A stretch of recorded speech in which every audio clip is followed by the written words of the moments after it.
Kūrybotyra.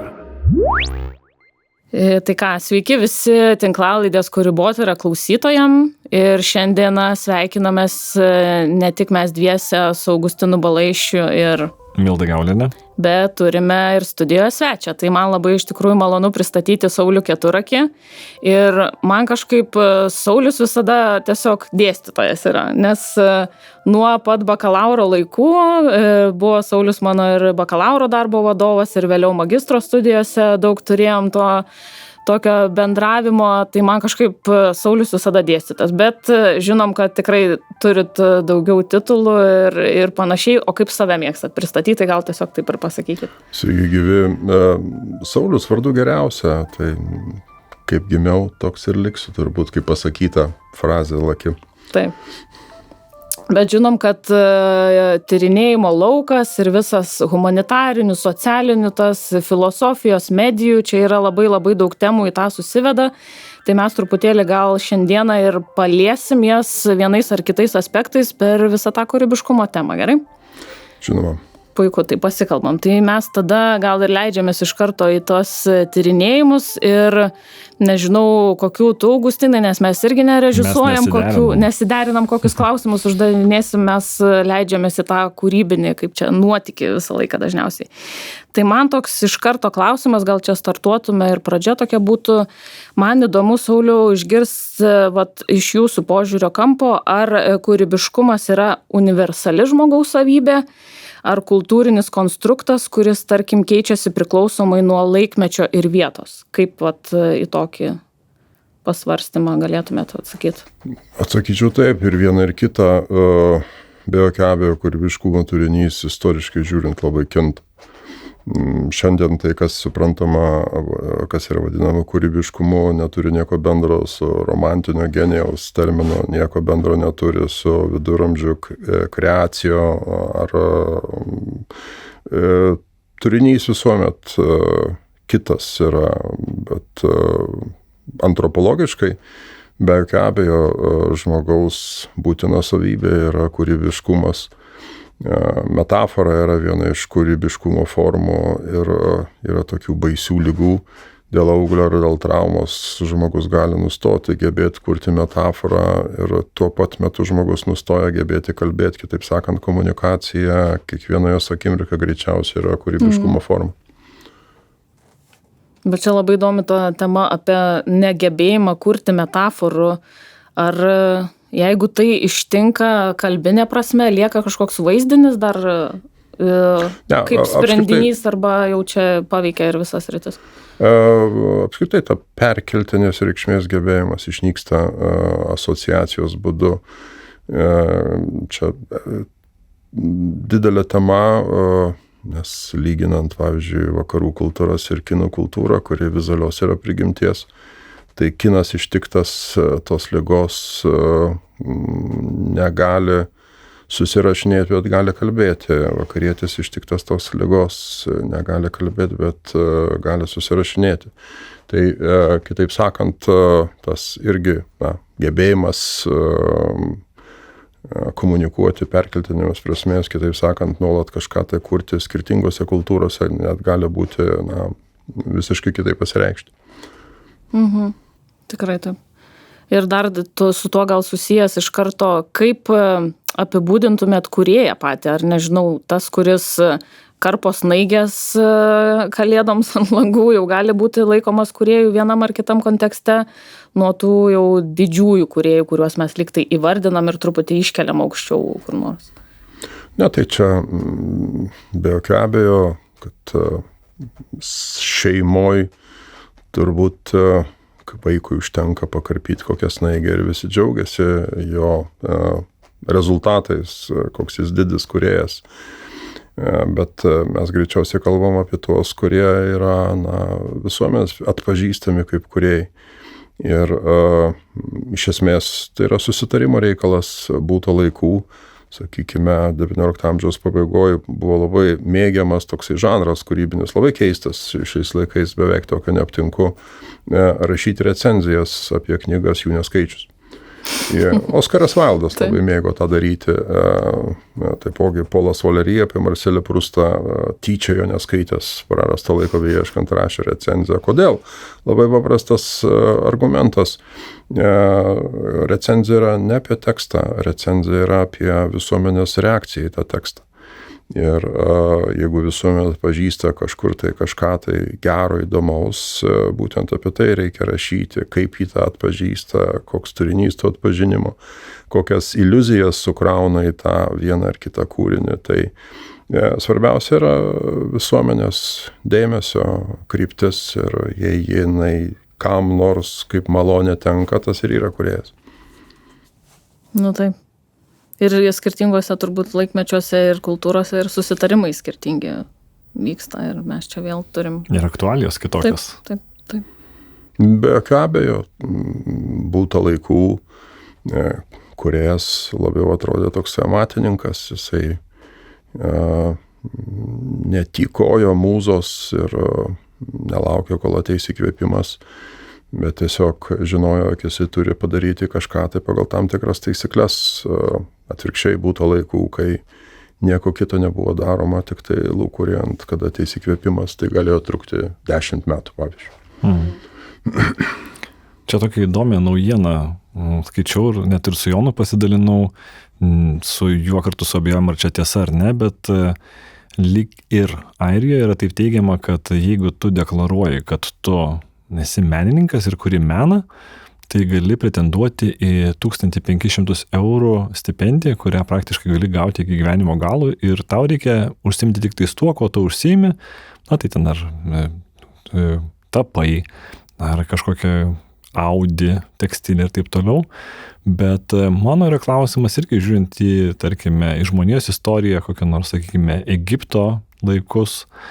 Tai Egipte, kiek yra skaityta, ir aš žiūrėjau irgi apie tą kūrybiškumą ir apie meno supratimą, kiek yra skaityta iš tų hieroglifų įrašų, dažniausiai yra neišlikę autorių vardai, tik tais tam tikrose tenai valdovų kažkokiuose tai įrašuose buvo užfiksuoti tam tikri kūrėjai, ten skulptorius, ar jo tenai sūnus, kurie buvo tam tikrą prasme užfiksuoti jų vardai, bet ką noriu pasakyti, kad žmonija ilgą laiką to kūrybiškumo per daug nesureikšmino, arba to, kad aš štai kuriu meną, to ir nebuvo tokio teiginio pasakyti, kad aš štai aš dabar kuriu meną ir žiūrėkit, aš menininkas. Kaip jums, Sauliau, atrodo tas toksai dalykas, įsivardinimas, kad tai, ką aš darau, tai ir darau.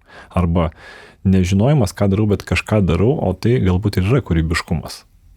Na, aš nesu egiptologas, mano nuomonės apie Egiptą nereikėtų klausyti niekam.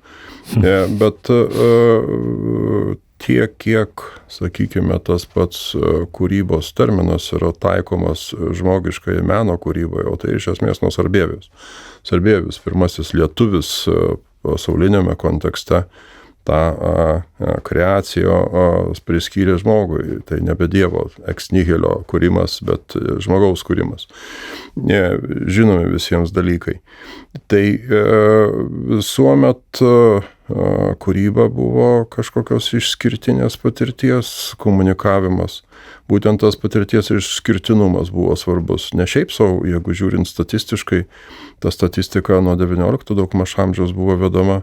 Beveik visuomenė atpažįdavo kūrėją tame, kas turi kažkokią tai keistą išskirtinę patologiją. Tai galėjo būti liga, tai galėjo būti keistas gyvenimo būdas, tai galėjo būti daug įvairių savęs naukinimų praktikų, gėrimas, narkotika ir taip toliau ir taip toliau. Čia būta 20 amžiuje vieno didžiausio turbūt pasaulyje. Švedijoje tyrimo tiesiog buvo imamos visos pacientų duomenų bazės, tik buvo Švedijoje ir buvo žiūrima, profesijos deklaracija ir ligos.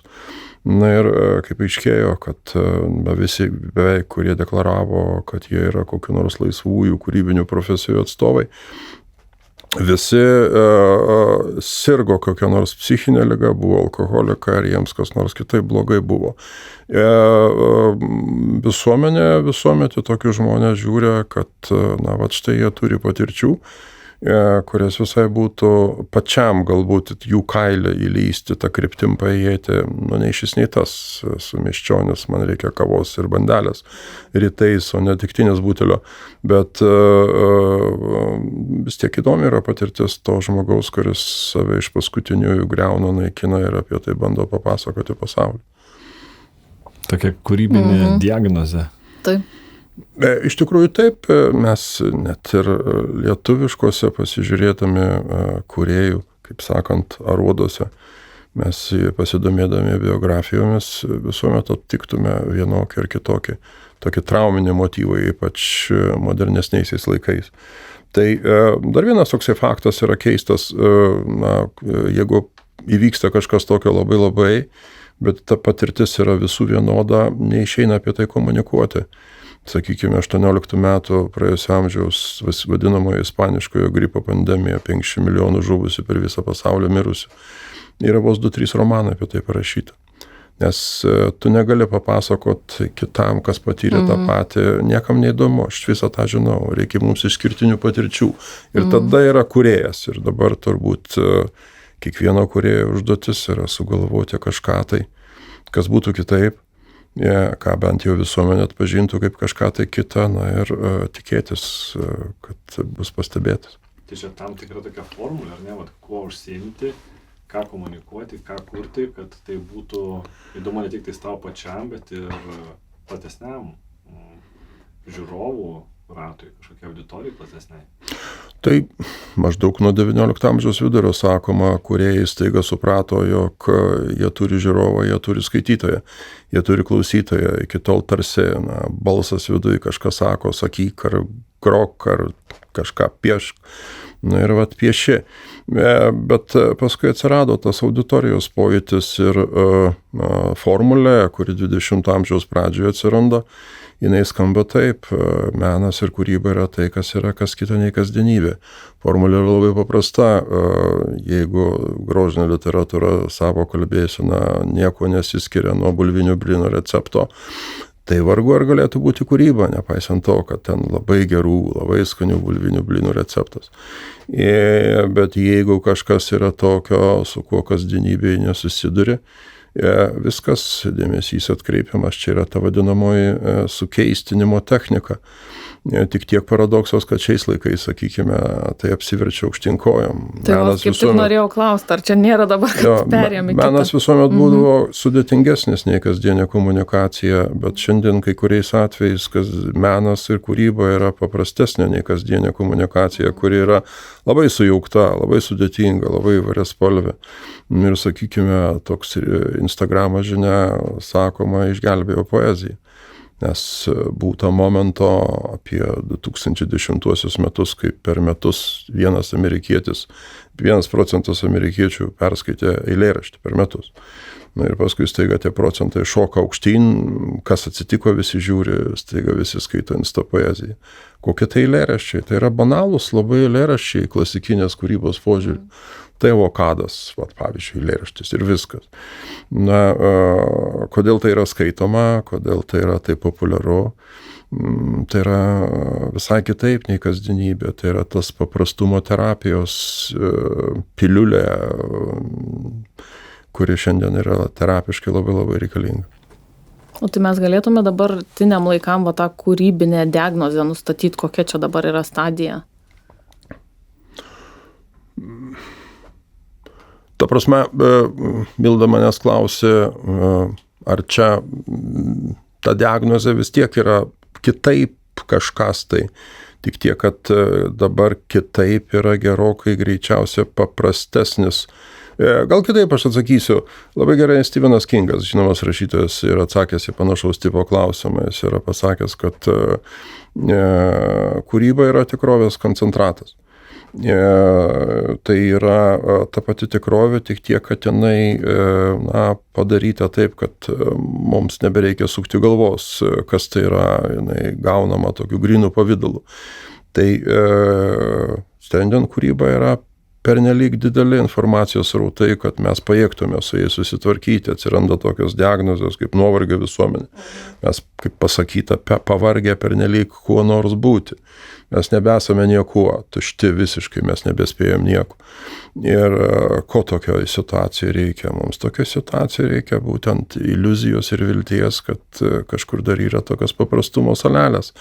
Ir kūrėjas šiandien paprastai yra atpažįstamas kaip galintis pateikti tokius koncentruotus, labai aiškius atsakymus į kažkokius tai degančius širdį klausimus.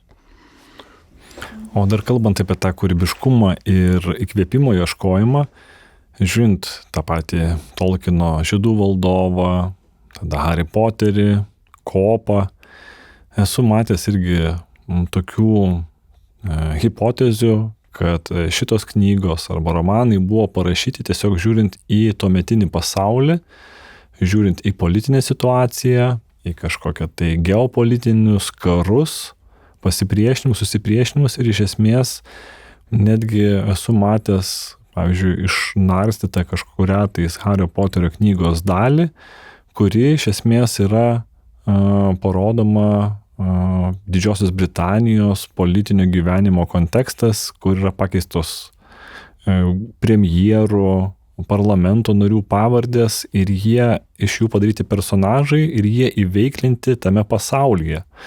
Tai mano klausimas yra, kartais atrodo, kad ta kūryba nėra taip labai tokia kūrybiška, bet tai yra toksai sukeitimas, sugretinimas ir kažkoks toksai remiksas. Na, mes vargu, ar net ir kūrybai galime kalbėti apie tokią tikrovę, kuri niekaip nebūtų atpažįstama jos vartotojo. Tai kalbant, jeigu apie tokio žanro, kaip jūs minėjot, science fiction, mokslinė fantastika ar ten fantasy, tai šiandien yra dideli verslai vakaruose iš tokio tipo tekstų daryti prognozes, koks bus ateities verslas. Ir jeigu amerikiečių, pavyzdžiui, SciFutures pasižiūrėti kompanijos tinklalapį, jūs aptiktumėt, kad jų klientai yra Visa, Colgate, sakoma, kad vienas iš neskelbimų klientų yra NATO, klausantis mokslinės fantastikos rašytojų ateityje kariausim kaip. Nes atsakymai būtent yra vaizduotė ir šiandien kūryba yra atpažįstama ne kaip kažkokia tai, kaip čia pasakyti, dėmesio prablaškymo paslauga, bet tai yra duomenų analizės būdas ir man yra tekę skaityti, kad Vokietijos, sakykime, krašto apsaugos ministerija Bundesveras daug metų yra finansavęs grožinės literatūros tyrimus Vokietijoje, mėginant susivokti, kokie bus ateities konfliktai, nes grožinė literatūra, rašytojas, kitaip sakant, šiuo atveju ne kūrėjas jiems, rašytojas yra duomenų rinkėjas. Ir vokiečiams tai buvo pigiau susirinkti duomenis apie visuomenės nuotaikas, nei kad daryti milžiniško masto apklausos kampanijas, bandant susivokti ateities konfliktuose. Tai kūryba šiandien turi labai aiškią praktinę reikšmę. Gali įvykti tik tai, ką mes galime įsivaizduoti, visa kita neįmanom. Tai tie patys ir net ir wargamingo žaidimai, ir simuliaciniai, tarkime, ar ne, tabletop vadinami, lietuviškai verčiama tiesiog kaip stalo žaidimai, kurie, kaip ir paminėjote, ar ne tas pats ir NATO, kuris simuliuoja vienokią ir kitokią situaciją. Aš pamenu, mes su Milda buvom irgi viename žaidimų festivalyje, kur išbandėme prototipinį žaidimą, kur per tam tikrą ėjimo, per savo ėjimą turi tam tikrą kiekį taškų ir vienas iš dalykų ir buvo toksai moralinis klausimas, tau reikia patraukti civilius. Civilių patraukimas tau kainuoja 1 tašką. Bet jeigu tu tą tašką išnaudoji, tavo artilerija nebeiššauna. Moralinis klausimas, ar šausim artileriją, ar trauksime žmonės. Ir tada labai liūdna, tu supranti, kad tau reikia iššauti tą artileriją ir paaukoti tos žmonės. Ta, ką girdžiu, čia yra vadinamosios troleibuso problemos, greičiausia versija. Jeigu skaitytojai nežino, kas nors, tai yra taip suformuluota, jinai buvo geležinkelio kryžkelė, troleibuso, tiksliau sakant, kryžkelė ir sugenda stabdžiai ir vairas sugenda. Ir dabar ant vieno kelio guli 5 remontininkai, ant kito 1. Ir dabar ką tu darysi, ar tu nieko nedarysi. Jeigu nieko nedarysi, gali kaltinti stabdžius ir vairą. Jeigu kažką tai darysi, tau reikia apsispręsti 5 ar 1. Tai jei kas netingės iš klausytojų, galėtų pasižiūrėti. Massachusetts technologijų institutas po šiai dienai veikia tas žaidimas, vadinkime jį taip, tai moralinė mašina, gali pasitikrinti savo moralinių, etinių požymių santykį su pasauliniu mastu, nes ten vyko tyrimas 50 beveik milijonų atsakymų per visą pasaulį. Va tokio tipo problema, ką tu darysi kultūriškai, kokie pjūviai. Tai šiandien beje mes pasisuko kalba apie duomenis. Vienas iš kūrybos šiandien aspektų būtent yra duomenų analizė. Ir vėlgi yra aibė tyrimų, kas būdinga bestselleriui, 20 000 parametrų paskelbta studija visų laikų. Bet kiek pavykę pagal ją pasinaudojus? 2? Čia daug ar ne? 100 bandė, tokia statistika buvo skelbta 2. Kaip čia pasakyti, tų 2 turbūt ir nebūtų buvę, jeigu ne tie duomenys. Greičiausiai visuomenės dabar tos 2 reikia ištirti. Kas su jais ne taip. Jūs gal plačiau papasakokite, nes irgi taip iš šono gal skamba ne viskas aišku, tai kokia tai buvo situacija? Pradedant nuo pradžios, mokslininkų grupė nusprendė, turėdami pakankamai galingą skaičiavimo įrangą, 100 metų bestsellerio istoriją pasižiūrėti ir atsakyti kiekvienam kūrėjui labai aktualų klausimą, kaip parašyti kažką, ką visi pirktų ir uždirbti 100 milijonų, kaip koks Dan Brownas už Da Vinčio kodą. Na ir berods, jeigu neklystų, 22 000 parametrų buvo išskirti. Ta studija yra paskelbta ir, ant stalo receptas, atrodo, tik tai belieka viską sumaišyti tinkamai ir sąskaita išsipūtus ir piniginė. Bet pasirodė greičiausiai ne taip viskas paprasta, negalime į tokius tyrimus žiūrėti kaip į receptus. Mačiau statistiką, man atrodo, 106 yra bandę savo sėkmę ir tik tai 2 tapo bestselleriais kūriniai grinai taikant šitą schemą. Kas ten per schema? Labai elementarūs dalykai. Šiandieniniai visoje žiniasklaidoje, kūrybinė mes jos matom, pagrindinė herojė mergina, ji turi šuniuką, ne katę, ji dirba ofise, jos visos gyvenimo problemos yra kažkoks ofiso ir asmeninio gyvenimo labirintas ir taip toliau, ir taip toliau. Tai yra tie dalykai. Bet aš kažkiek nustebinta, kad tik 106 galėjo pabandyti šitą receptą išbandyti. Tiek prisipažino, galbūt aš nusivylę, neprisidavė. Neguldyčiau galvos už tą statistiką, kiek bandė, bet mačiau skaičius, kažkas vienas iš tų tyrėjų interviu yra sakęs, kad jų žiniom 106 bandė. 22 000 parametrų skamba kaip tikrai labai daug, bet jeigu pasiėmus kokią nors agentic mode, būtent su dirbtiniu intelektu, gal būtų supaprastinti šitą dalyką ir ten pasileidus per kokią nors API tą knygą parašyti automatiniu rašymo būdu? Tikrai neišeitų. Esu padaręs nuodėmę savo praeitį ir 2018 metais namų sąlygomis sugeneravau pirmasias 3 novelės lietuviškai ir nemane jos buvo paskelbtos fiktyvę pavardę sugalvojus ir biografiją rašytojo Tomas Magi.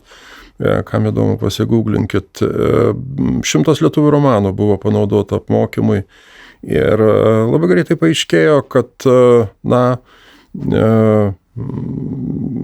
tas įrankis rašymo, jisai vargu yra pajėgus didelį dėmesį patraukiančių kūrinių gamybai. Aš būtent tą pramoniai naudoju tą terminą, tiesiog konvejeriui.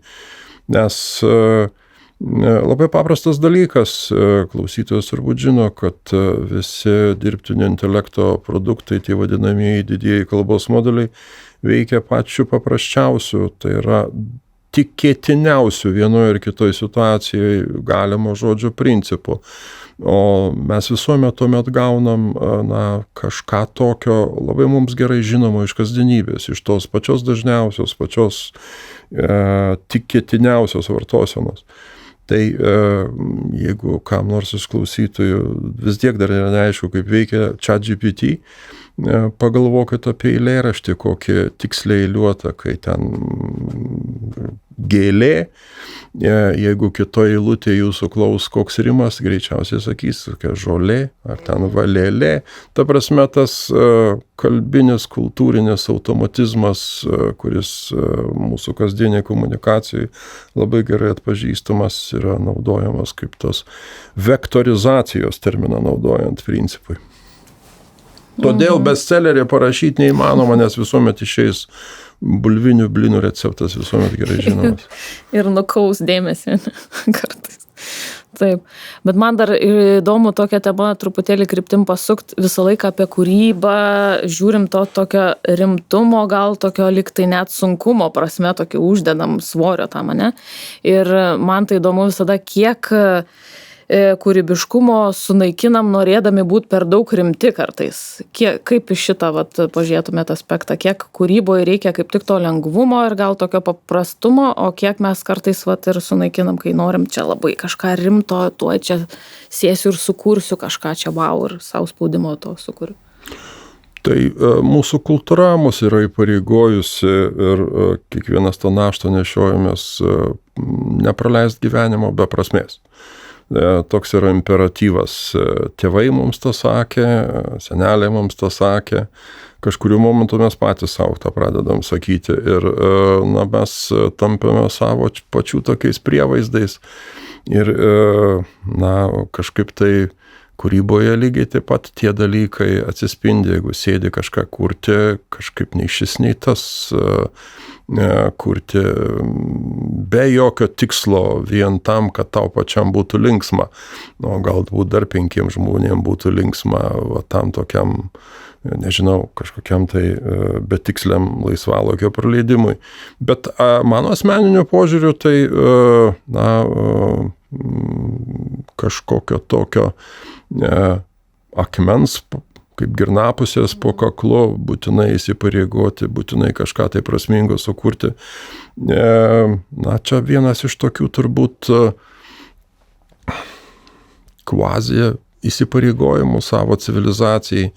Gal visai yra svarbu ir gerai laiką pačiam praleisti, kaip yra pasakyta, kartais gerai sukramtydamas maistą labiausiai padedi savo valstybę, nes skrandis būna sveikas, nereikia gydytis. Tai kūryboje lygiai tas pats, galbūt gelmių kažkokių neatskleisi, bet tą vakarą tau nereikės 500 gramų konjako ir tai bus labai gerai. Tikrai taip. Aš tai visiškai sutinku, nes man atrodo kartais čia kūrėjai užsideda savo per didelį tokį sofistikuotą, išsikelia uždavinį ir neva tai paskui bandydami jį pasiekti kur nors perdega arba į tą konjaką įkrenta. Tai yra jų vaidmuo, vargu ar čia kas nors Lietuvoje menininko statusą oficialų gautų, jeigu jisai kažkokiom nesąmonėm užsiimtų tik tai. Tai čia yra visuomenės lūkestis, ką daro kūrėjas. Kūrėjas vis tiek jis turi gaminti prasmę. Dirbu techniškajam universitete ir kažkada reikėjo pasiaiškinti senate, ką veikia humanitariniai mokslai. Ką veikia humanitariniai mokslai? Tai nieko geresnio nesugalvojo, kaip atsakyti tą klausimą. Jie gamina prasmę kaip fabrike, o visi kiti mokslai tik aprūpina infrastruktūrą tai prasmės gaminimui. Puikiai. Žinokit, ir teologijos fakultete yra problemų, nes pagal ten irgi įstatus prašo rašyti straipsnius, o tų straipsnių niekas nenori publikuoti, nes jie yra nepagrįsti. Ir tada vėlgi iškyla toksai dalykas, kaip ir sociume religija, kaip ir turi prasmę, yra įprasminta ir reikalinga daliai visuomenės, bet kad moksliškai tai būtų įteisintas kaip fakultetas ir gyvuotų pagal tam tikrus reglamentus universitetinius, tai yra irgi utopiškas dalykas. Tai aš suprantu problemą, aišku, čia ne religijotyros klausimai ar ne teologijos klausimai, kai prasideda tikėjimo klausimai, metodas nebeįmanomas įvardinti turbūt moksliniam straipsnį ir nei vienas žurnalas nenurodžius metodo jo nepublikuoja. Tai taip. Bet prasmė irgi yra kuriama tam tikrą prasme. Net ir teologijos fakultete. Tai čia būtų net šventvagiška bandyti ginčytis, kur jau kur, bet teologijos fakultete didžiausia koncentracija jos. Puiku. Sauliau, gal dar pereikim irgi labai gražiai čia mes nuo tų duomenų perėjome prie generavimo, generatyvinių duomenų įvairiausių.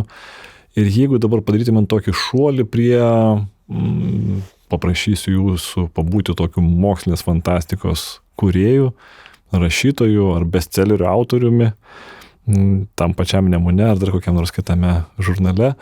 Kas mūsų laukia po 10 metų ir jeigu taip užgaunant to mirusio interneto stygą, jau dabar 24 metais įvyko lūžis, kada jau 50% interneto naršymo atliko nebe žmonės, o atliko algoritmai.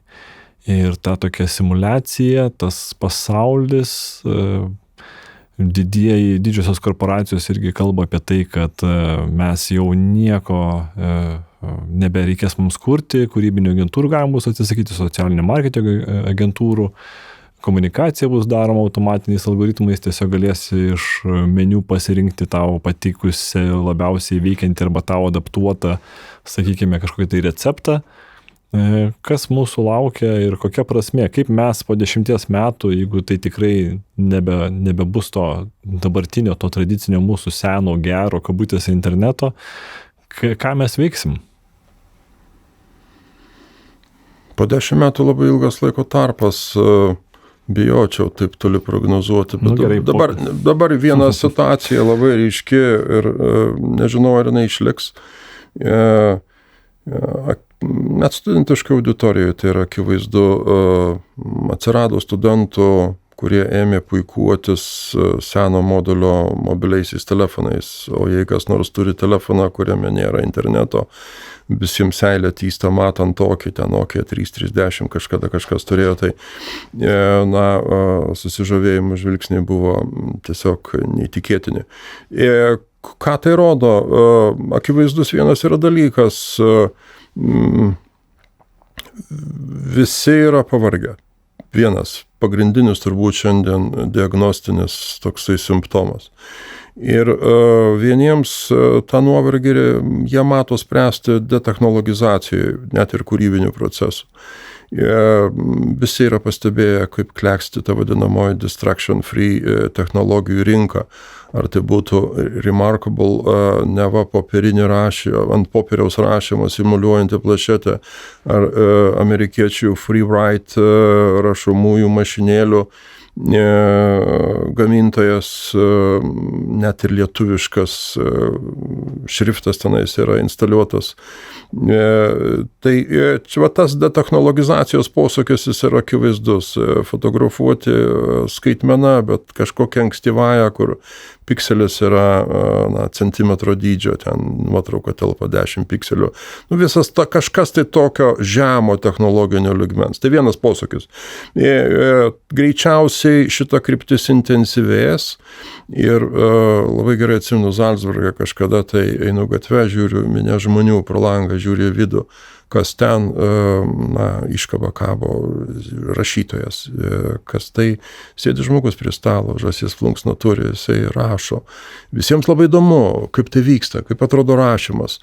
Ir manau, kad gali būti, kaip kartai šiandieniniuose tekstuose romanas parašytas Microsoft Word identifikuojamas, bus parašyta, kad romanas buvo parašytas ten kažkokia tai lasdelė ant morinės lentelės ir taip toliau, ir tai turės prasmę skaitytojui, nes jis supras, kad tai yra visai kitoks rašymo procesas.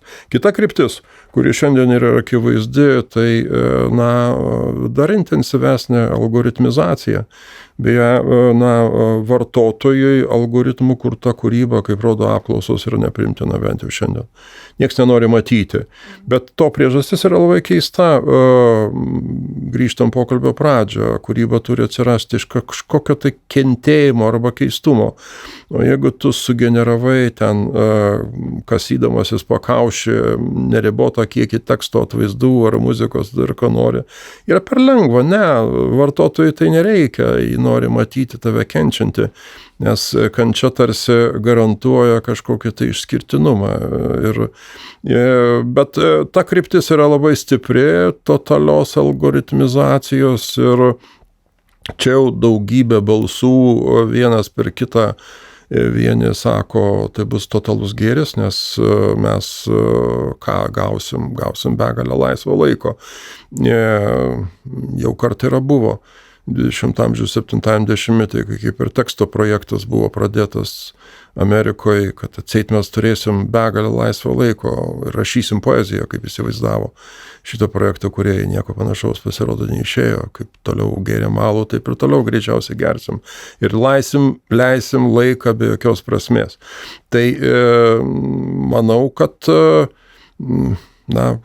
keisis algoritmų šitoj apsupty ateities vaizdas. Ir, jeigu kažkurio momentu staiga vartotojai, sakys, ta kančia ir ta individuali patirtis nepakartojama, balajos nematė, tai tuomet šita visa industrija iš esmės nušluos visą kūrybą, kuri iki šiol buvo žinoma. O tai kuris kelias labiau atrodo norėtųsi, kad link kurio kelio pasuktume iš šitų dviejų? Kaip čia pasakyti, man asmeniškai norėtųsi, aš esu senas žmogus, iš knygų epochos atėjęs, norėtųsi dar kažkokią vieną knygą išlaikyti ir kad šitie dalykai išliktų, bet tuo pat metu yra labai smalsu pamatyti visai kitokią galimybę. Suprantu, kad viena koja ten, kita koja ten neišeis likti, nežinau, nesu apsisprendęs. Man tai dar įdomi tas kampas, kad mes kalbam, kad žmonėm nepatinka tas algoritmų sukurtas kūrinys ar tekstas, ar tikėtina, kad atsitiks taip, kad mes jau neatpažinsime, kad čia yra algoritmų. Gal teko girdėti ukrainiečių ir lietuvių pseudo grupė, vadinasi Transport. Šito taip. Tai kur su neva lietuviškom šaknim paaiškėjo, kad viskas su dirbtiniu intelektu sukurta, nors visiškai neseniai jie publikavo šiais metais. Ir paradoksas, irgi aš, Sauliui, kaip tik tą klausimą norėjau paklausti tave papildant, Mildą, tai tol, kol nežinai, gal ir neskauda. O kai sužinai, toks lyg apgautas jauties, ne? Dabar paradoksas yra tame, kad eksperimentavau jau prieš 15 metų su visokia algoritminė kūryba ir universiteto magistrantai buvo mano tyrimų laboratorija, būtent geba ar negeba atpažinti.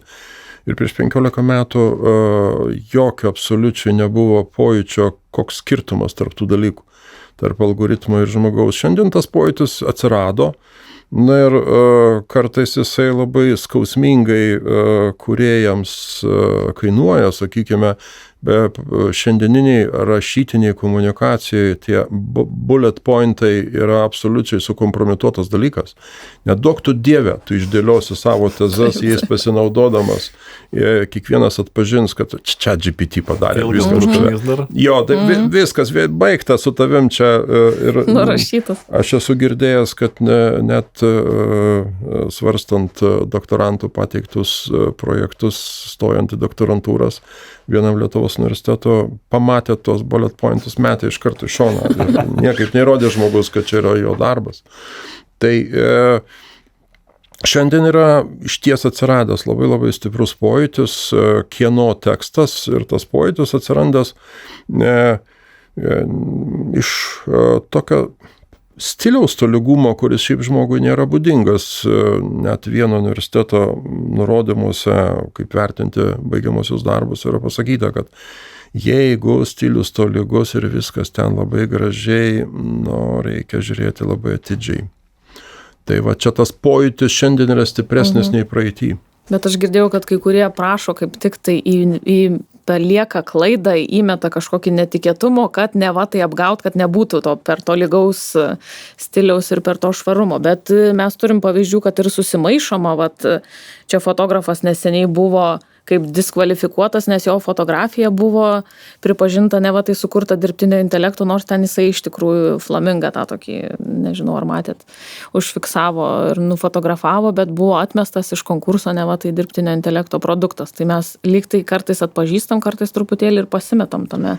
Čia vieną dalyką rodo, aišku, tas toks išgastis, jog skverbiasi algoritmas į ten, kuris neturėtų skverbtis.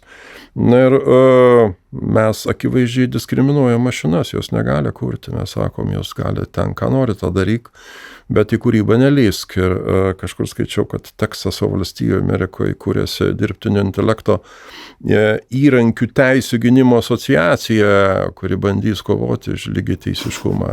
Mašina, kodėl nergi gali turėti teisę kurti. Aš nespėčiau pavadinimą, greičiausiai Skynet.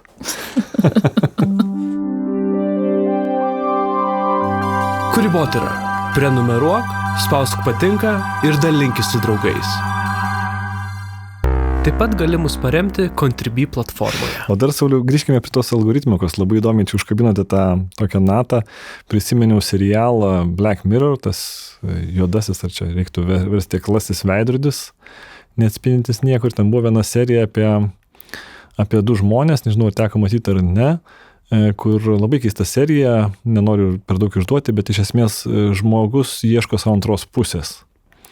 Tai gal čia ir sustosiu, nes kas nors norėsit ir pasižiūrėsit būtent tą seriją, bet grįžtant galbūt prie tokių realių pavyzdžių, tai algoritmai mums dabar labai daug ką padeda padaryti, ar ne? Paieškos internete. Kas tai būtų Google'as, Yahoo, Bingas, ar ne? Parenka mums muziką. Algoritmai padeda mums išsirinkti maistą, padeda nuvažiuoti iš vieno taško į kitą, padeda išsirinkti partnerius. Klausimas, ką mes atiduodami savo pasirinkimus algoritmams, ką mes prarandame ir ar iš mūsų gyvenimo nėra eliminuojamas tas netikėtumo faktorius. Ir ar tai netampa, tas pavadinkime, tas atradimo džiaugsmas, ar netampa tai mūsų tokia prabangos pasirinkimu. Čia keli dalykai jūsų paminėti svarbus. Pirmas dalykas tai mes, kaip sakėt, atiduodam algoritmui dalį arba visus savo duomenis. Ir čia privatumo yra klausimas, yra labai svarbus žmogui iškylantis. Vieną dalyką turim suprasti, kad tų technologijų, kurios dabar vystomos, progreso kaina yra mūsų privatumo praradimas. Ir jei mes norim tų tobulesnių technologijų, kartais yra sakoma, kad privatumo pojūstis yra, tokia senovinė atgyvena ir vardan technologinio progreso mes turėtume būti sąmoningi ir privatumo apskritai atsisakyti. Na ir tokiu būdu būtų galima gauti tuos nepalyginamai didesnius duomenų kiekius ir žymiai tobulesnius dirbtinio intelekto įrankius sukurti.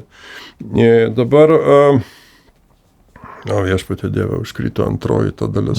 Apie būtent tą prabangą neatsisakyti. Netikėtumo tą faktorių. Tai, ta prasme, vėlgi šitoje vietoje nėra toks baisus tas dirbtinis intelektas ir jo algoritmai.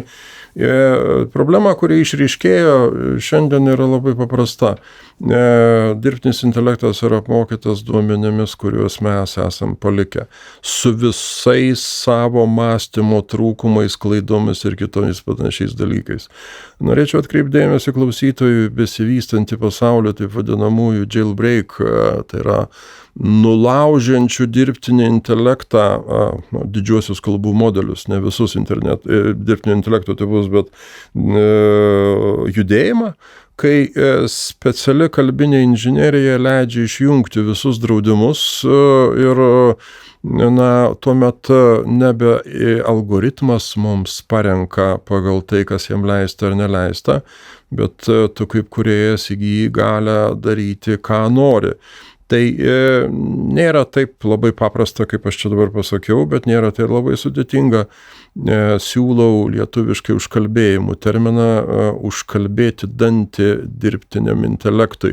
Skamba labai gražiai. Tai nėra neįmanoma, siūlyčiau paeksperimentuoti, atsargiai tą darykit, jūsų paskyras gali užblokuoti. Jau tekę taip susidurti? Be jokio abejo. Puikiai. Aš tai turiu tokį klausimą, čia vis tiek kalbama apie kūrybiškumą, daug tokių kampų palėtėm, bet toks tiesiai gal asmeniškas, kada, Sauliau, paskutinį kartą pats pasijuto tikrai toks kūrybiškas ir kokiu gal užfiksavę tokį momentą, kada tai buvo? Mano tėtis, profesionalus rašytojas, buvo amžinatilsį ir visą gyvenimą vieną imperatyvą aš girdėjau. Gali nerašyk, dėl Dievo meilės, grafomano kiek yra begaliniai ir kiek visokių istorijų prisiklausęs apie žmonės, kurie per savaitę 6-tomį romaną parašo ir visi iš galvų susiėmė turi skaityti. Ir kūrėjo tas užsiėmimas visuomet buvo toksai atsakingumo momentas. Galėjau nerašyti, galėjau nekurti ir kažkada tai vėlyvajam studijų laikotarpį pabandžiau tokią novelę parašyti Julio Cortasaro stilių mėgdžiodamas. Paskui buvo labai gėda, Nemunas jau buvo išspausdinęs.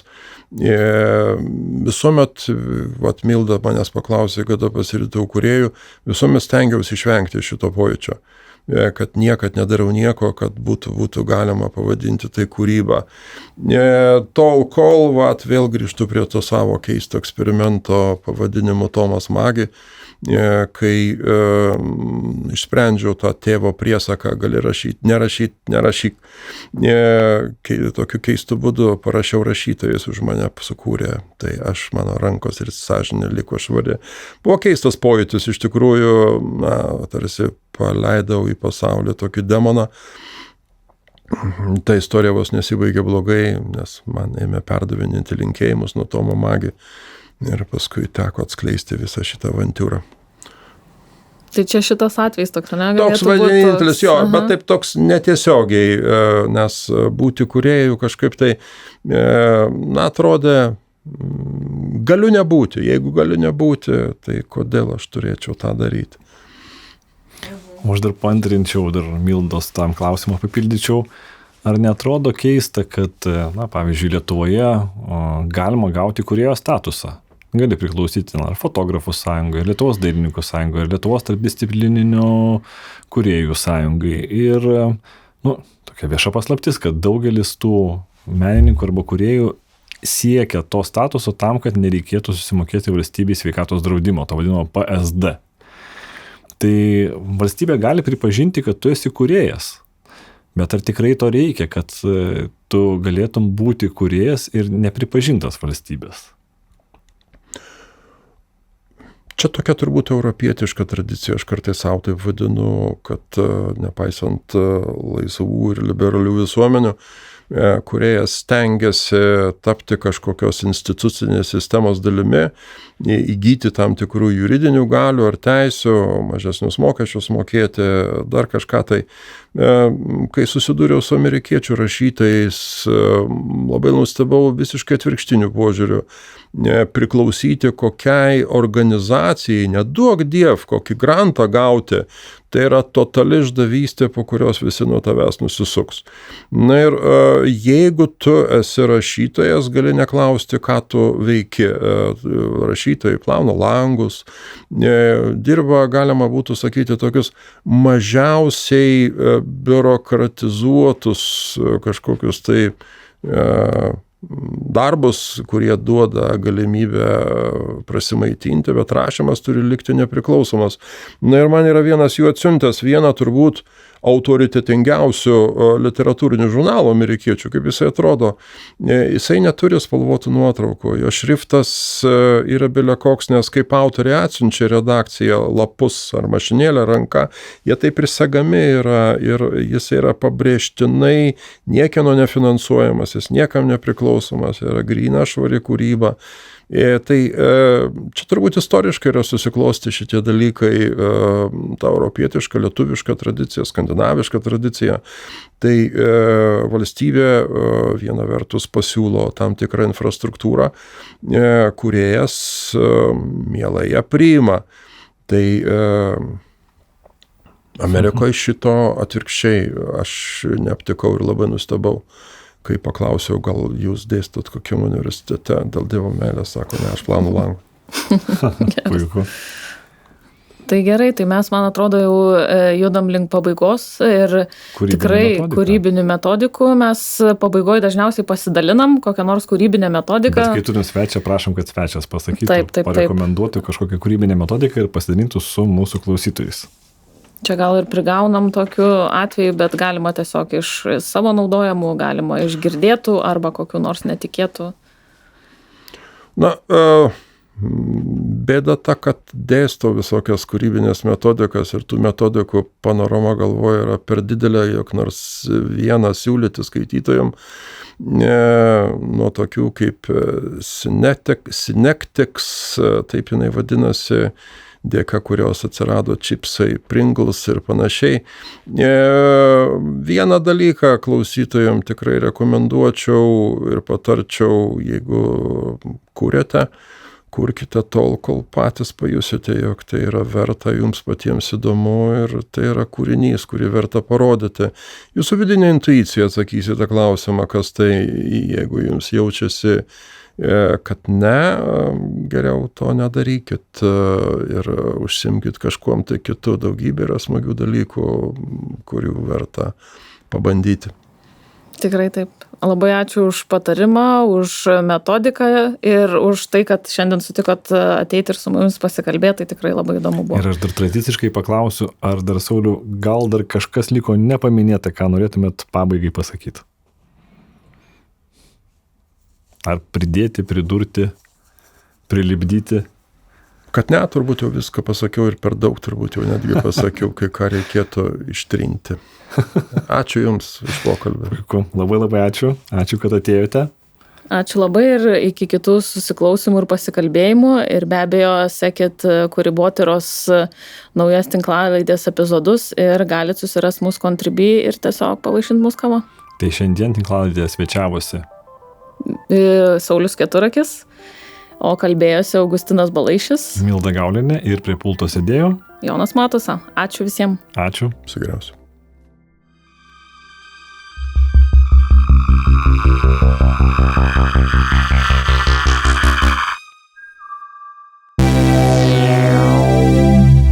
Kūrybotyra.